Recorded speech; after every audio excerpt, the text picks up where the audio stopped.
Hey, good morning, everybody. It's Jim Hagemeyer, the Leslie Wells Realty, and across the table from me is my good friend, Realtor Tom. And hey, I want to thank everybody for all the shares and likes. But if you would just continue to hit that like button down there, the boss says she'll take us to a steak dinner if we get enough likes. I'm ready. Tom, we got it made today. We're honored to have Mr. Darrell King with us. He's from the Early Learning Center of Manatee County, right here in town. And the ELC provides school preparedness, right, for youngsters. Thanks for being here this morning. Delighted to be here. Yes, sir. Now that is not a Parrish, Florida accent. It's not. Okay. No, it's from Arcadia over there. Okay, That's, where I'm from. So I was hoping you guys could get the translator to come in. You know, like the governor when he has a hurricane, and you have the person at the side. So we might need that today. We'll work on that. I'm from Scotland. Been here since 2012, and I call Florida my home. So delighted to be here. Good. Happy to have you. Share with us briefly the functions of the Early Learning Center, and if that's possible, how long has the correlation been around? Tell us some history about that. It's actually Early Learning Coalition. Okay. We are one of 30 coalitions in the state. So we came into being in 2006. The Every Child, No Child Left Behind Act, which was brought into Florida to try and improve readiness rates for school and address all of those things that are going on with reading rates and getting children prepared for school. So as I say, there's 30 coalitions in the state. All 67 counties are part of the coalitions. Oh, really? Some of them are multi-county, up in the Panhandle and various parts of the state.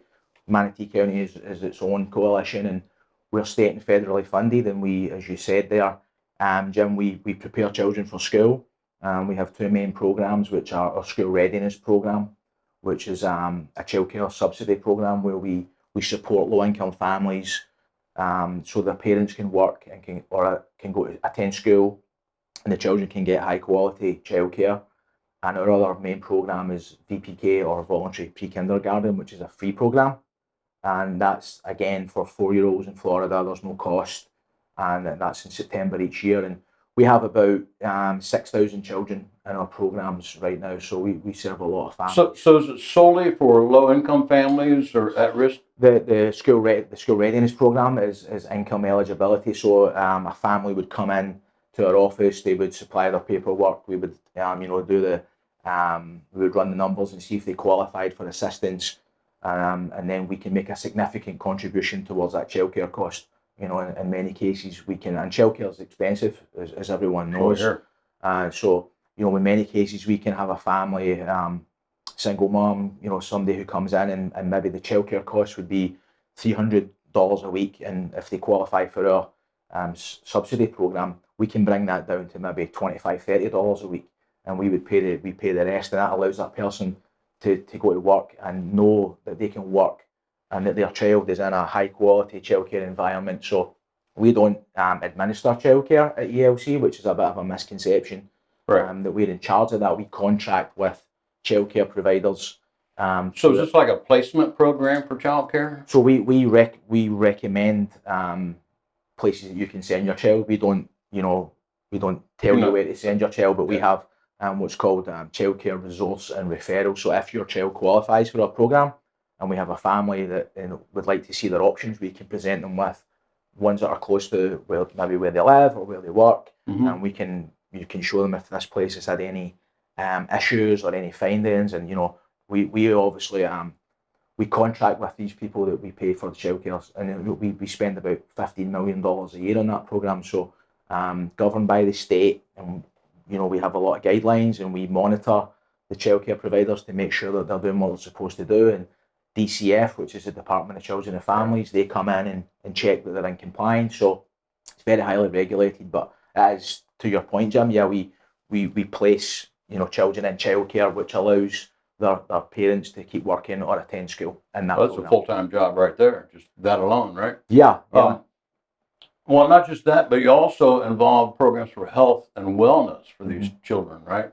Yeah, so we have those two mandated programs, which are the largest ones, as you said, school readiness, VPK, but we do a lot of supplemental programs on top of that, and that's where our community initiatives kick in these programs. And the health and screening one that you talked to, our screening and assessment program, it's any child that is brought into the school that qualifies for school readiness, we have to then screen them for hearing and vision and any developmental delays that might be going on. And if we find any of those things, we then obviously connect with community partners that we might have to refer these children to. So that again is another big program that we do, that we screen all of these kids, and we look for anything that might be going on, because the earlier you can find anything that's going on in one of these children, the better chance they have of getting that addressed, and then that can set them up for success. Mm-hmm. Mm-hmm. Let's talk about some of the events that y'all do. I know about the reading program. Maybe we can talk about that and some of the other events that y'all involved in. Yeah, obviously early literacy is one of the biggest things that we do. It's a real important part of the agency. We probably invest close to $500,000 a year in buying books, and we give out 100,000 books. About 100,000 books into the community every year for free at various different events. We partner with a lot of agencies who, they don't have the resources that we have. So, the coalition by definition is bringing people together to, for the greater cause. And the reading part of it is huge. We encourage families to read as much as possible to the kids, and we have, reading tips on the books, the labels, and we do a lot of literacy events, and we have some specific programs where people in the community can help. And Reading Pals is the program where we have about 120 kids, and it's a mentor program where business leaders, community people, volunteers, people who have retired, they commit to a 25-week program, and they go in once a week and they spend about 45 minutes reading to their the same child every week. So it builds up that that relationship between the volunteer coming in, and it's a social thing as well, because you don't know what's going on in that child's life. It may be, grandma or granddad is the main carer and has dropped them off that morning, and they're maybe not having a lot of interaction with other adults. So that is a really important part of their social and emotional development. So not just the connection with teaching them and reading the books together, and then they get the book and they take the book home, but also that social development, and they get really excited about seeing that person coming in every week. So that's a great program that's funded by the Barnett family, who obviously from Publix. So Right. the Publix Foundation funds the Reading Pals program across the state, and we're very fortunate to have that here in Manatee County. Sounds to me like everybody wins on this one, right? Yeah, and if you ever want to volunteer, I'm sure the kids would be delighted to have you. The boss, Leslie Wells, did that last year. I think Leslie's done that many times, yeah, because Leslie's very familiar with what the coalition does, Uh-huh. and she's been a big supporter of us over the years, and I'd be sure that Leslie has volunteered and read to some of these children over the years. Well, she can read. I know that. Yeah. So, are you looking for volunteers quite often? Probably hard to find sometimes. Yes, we started the program last year, and again, obviously, there's a lot of other programs going on in the county which need volunteer assistance. So, we're always looking for volunteers. You can go to the website elcmanatee.org and you can learn about that program. But we're always looking for volunteers, and we're always welcome for anyone to come in and help in any way. Mm-hmm. I think y'all came to our Manatee County Housing Authority event and did, I think through our Ross program, and did like a day camp for us, and that was amazing. We had tons of kids come in, so thanks for doing that. Absolutely, yeah. That's one of those things that we do a lot in the community. We have 3 educational vehicles that you probably see going around. They're bright yellow and have all of our sponsors and everything on the side in there, fully equipped with Wi-Fi and the best tech you can get, TV screens and everything. So we go out to these kind of events that you're talking about, and we take the bus, and the children can come on and they can do STEAM and science lessons, and we give them books. And especially in the summer, because there's a well-known problem in the summer. They call it the summer lag, where when they end school in May, Yeah. and if they don't continue that reading over the summer, or they come back in August, there can be. Well, not just that, they were also like hands-on science experiments that they were doing. Yeah, so that's our community education team who do that work, and yeah, we have a lot of those really cool programs, and the children love when they see those buses rolling up. We had it was a school bus that was donated, that was Right. being decommissioned, and we raised about $100,000 through the fantastic support of the community. The Kiwanis Foundation gave us money, and we got this bus going, and it's like a mobile classroom. So let's talk about funding a little bit. Mhm. Where does all the money come from? I mean, some of this is huge money. Is it government money programs, state funded? Again, Yeah, so yeah, our budget this year was just over $50 million. Mostly federal funding, state funding. We get money from Manatee County government through the Children's Services. We get private grants. You know, the Bishop Foundation supports us. Publix Foundation. We have our fundraisers a couple of times a year, but the vast majority of our money is federal funding and state funding, and we run off a 5% admin, very lean for a non-profit. right? So we're audited 5 times a year, which I think is really important. It's public money. They come in and they look at everything, but the vast majority of our money comes in and goes out to childcare providers to pay for these programs. So but it's federal money. So to put it in perspective, the early learning budget for the coalitions in the state of Florida is about $1.6 billion. 150,000 children in programs across the state. This is huge. This is huge. How do people find out about this? Well, there's obviously in each community the coalitions are promoting their services, through outreach events, Facebook, and all that kind of stuff. And when I first came into the coalition 10 years ago, there was a misconception that we were like a babysitting service, and that's what we did. Right. So part of what we've tried to do over the last few years, and my background was in journalism and communication. So when I came in as communications director, and what we did was, to your point, was to try to get the message out to the community of what we actually do and what services were available. And we still, you still have that challenge. The VPK program is free, and it only has a 70% uptake. So there's 30% of the children who could be in that program are not in it. And there's various reasons, maybe why. Some people prefer to keep their kids at home, but that's a constant thing of getting the message out there. And we do get a budget from the state for outreach and publicising. So we go to a lot of events that would tie in with families, and we partner with Women's Resource Centre, with Hope, with Parenting Matters, all of these groups where we might be able to get our message over. That's what I was going to ask. You partner with a lot of different entities in the county. Yeah, that's a big thing for us. Is that we like I said earlier, we're fortunate that we have a lot of resources, and we do invest a lot of that back into the community, because some of these other non-profits, they don't have that. They don't have the level of funding that we get. So I'm very big on supporting these agencies, and they come and ask us for sponsorships at an event, and we'll do that, and then we'll have our staff go over there and set up a booth and give out all of our leaflets and promote our things. So when their clients are coming through, they can see exactly what ELC does. So community involvement is a big thing for us. Very nice. Absolutely huge, Tom. I had no idea. Yeah. So obviously these are big numbers that y'all, and it takes a lot. It takes a lot to make the wheel turn, so to speak.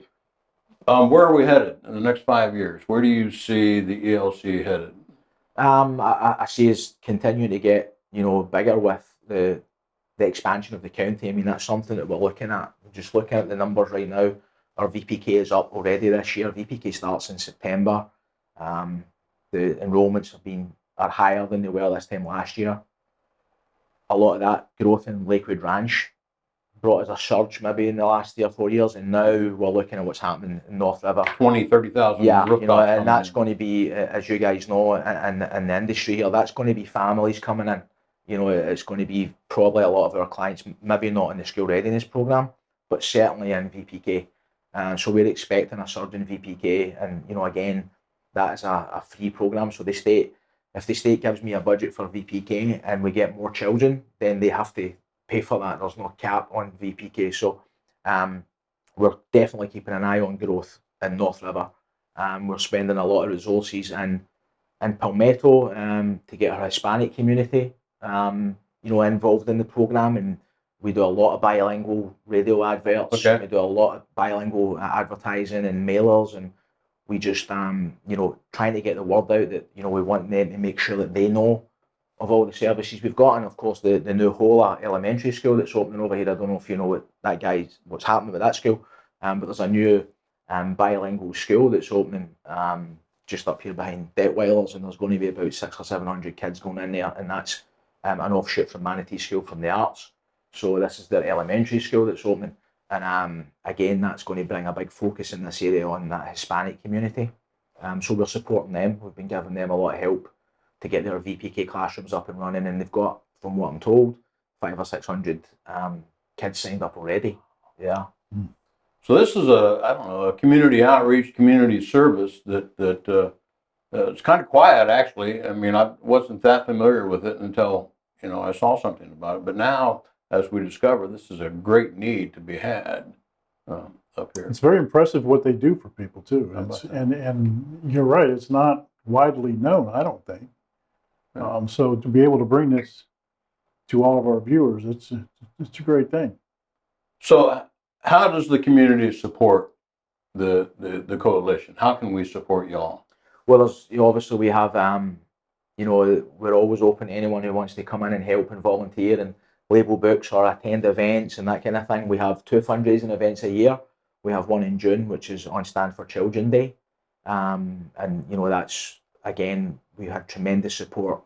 A few weeks back, we had 400 people at the convention centre and we raised about, $50,000 that day for one of our programs that's not funded by the state. Mm-hmm. And then we have a golf tournament in December, which is headed up by State Representative Jim Boyd and State Senator Jim Boyd and State Representative Will Robinson. So that raises money for us as well. So we're always looking for sponsorships or teams and stuff like that. And I just think that the main way that the community can help us is like through these kind of mediums and stuff. Is that the more we get the word out there, the more that if you come across families and people that need that assistance, it's about educating the community to exactly how much we can help, because that's what we want to do. We see the coalition as a lighthouse that that brings people in that are in need of help, in need of assistance, and it is a big part of what we do every year is outreach and getting that word out, because a lot of people, it's fluid coming through Manatee County, as you know. Right. People come, people go, so we're trying to always work on that. So is there a website that we can get contact with you? What is that website? Yeah, website is elc-manatee.org, and you can go on there and you can see all the programs, you can see what we do with the educational vehicles, you can see all our financials, you can see our board minutes. Obviously we're under sunshine law, very transparent with everything that we do. You can go on there and read our annual report, you can see how you can volunteer, how you can donate. All of those things are all online, and Well, that's what we're going to do. Facebook Absolutely. page as well. Mr. King, thanks for coming in Thank this you. morning. What a pleasure. Appreciate it. Thank Very you. enlightening. Thank you. Okay, everybody. Hey, it's Jim Hagemeyer with the Leslie Wells Realty at Tom and Jim's exciting real estate adventures. Tom, thanks for coming in. It was my pleasure, and don't forget, we're here for all your real estate needs, from tiny home to luxury home. We do it all here. Thanks for watching. Bye-bye.